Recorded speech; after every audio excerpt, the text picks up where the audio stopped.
Hello guys, myself Preeti Mundra. Welcome to my YouTube channel Preeti Mundra 09। तो आज हम डिस्कस करने वाले हैं question number 7 from exercise 13.1। Question मैंने यहाँ पे नोट डाउन नहीं किया है क्योंकि क्वेश्चन काफी बड़ा है, तो आधा बोर्ड उसको लिखने में ही चला जाएगा, तो एक्सप्लेनेशन करने में बहुत प्रॉब्लम होने वाली है। इसके लिए मैंने यहाँ पे क्वेश्चन नोट डाउन नहीं किया है। आप लोग बुक से भी रीड कर सकते हैं। वैसे मैं यहाँ पे रीड करके बता रही हूँ आपको। यहाँ पे बोला है a tent is in the shape of cylinder surmounted by a conical top. तो एक टेंट है जो नीचे से सिलेंड्रिकल है, ये देखो, ये नीचे से सिलेंड्रिकल है और ऊपर उसके कोनिकल, ये उसका जो टॉप है ये कोनिकल है। तो ये हमारा टेंट हो गया, राइट। अब इस टेंट की हमें डायमीटर दे रखी है 2.1, हाइट दे रखी है 2.1, डायमीटर है 4 मीटर। सिलेंड्रिकल पार्ट की हाइट 2.1 और इसकी diameter 4 metre, right. Conical part की जो स्लैंट हाइट है वो 2.8 है, ये 2.8 मीटर। तो हमें फाइंड करना है, find the area of canvas use for making tent. तो इस पूरे के पूरे टेंट को बनाने के लिए हमें कितना कैनवास चाहिए, पहला पार्ट। फिर आगे भी फाइंड आउट करना है, पहले हम फर्स्ट पार्ट इसका कैनवास फाइंड आउट कर देते हैं, एरिया ऑफ कैनवास। तो ध्यान से समझना, सिलेंड्रिकल पार्ट की हाइट हमें दे रखी है, ये हमें डायमीटर दिया है 4 मीटर, तो उससे हम रेडियस फाइंड आउट कर लेंगे 4/2, दैट इज 2 मीटर। तो रेडियस, ये जो रेडियस सिलेंड्रिकल पार्ट के लिए होगी वही रेडियस कोनिकल पार्ट के लिए भी होगी, राइट। तो ये हो गई 2 मीटर, ये रेडियस हो गई, ठीक है।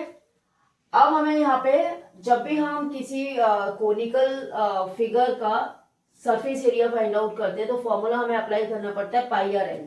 मीन्स हमें रेडियस चाहिए और स्लैंट हाइट चाहिए, तो दोनों भी हमारे पास है, ठीक है। तो हम डायरेक्टली इसका एरिया फाइंड आउट कर देंगे। मैं यहाँ पे ये और लिख देती हूँ, height of the cylindrical part कितनी हाइट है, 2.1 मीटर, राइट। तो अब हम यहाँ पे लिखेंगे सरफेस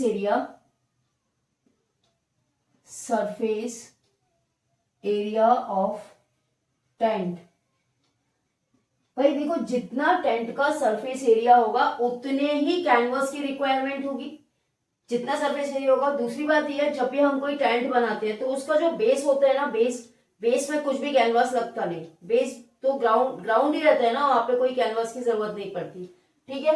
तो सरफेस एरिया ऑफ टेंट लिखो या सरफेस एरिया ऑफ कैनवास, कुछ भी लिखो वो एक ही बात है। Surface area of tent equals to क्या हो जाएगा, CSA of cylindrical part, CSA of cylinder plus CSA of cone. Means cylindrical part और कोनिकल पार्ट लिख देती हूँ मैं सीधे सीधे, कोनिकल पार्ट, और इसको भी मैं सिलेंड्रिकल पार्ट कर देती हूँ, राइट। तो सिलेंड्रिकल पार्ट का जो CSA होगा वो 2πRH, इसका πRL, पाई आर दोनों में कॉमन आ गया, 2H plus L left, right. Pi की वैल्यू 22/7, रेडियस 2, ये 2 इंटू हाइट कितनी है 2.1 प्लस L यहाँ पे 2.8 गिवन है मीटर, तो ये 2.8, राइट। तो यहाँ पे कुछ भी कैंसिल नहीं हो रहा है, ये 44/7 इंटू ये कितना हो जाएगा 4.2 प्लस 2.8, यानी कि 7 हो गया, वो 7 से 7 कैंसिल, 44 मीटर स्क्वायर। ये हमारा क्या आ गया, जो कैनवस हमें चाहिए। तो देयरफॉर कैनवस रिक्वायर्ड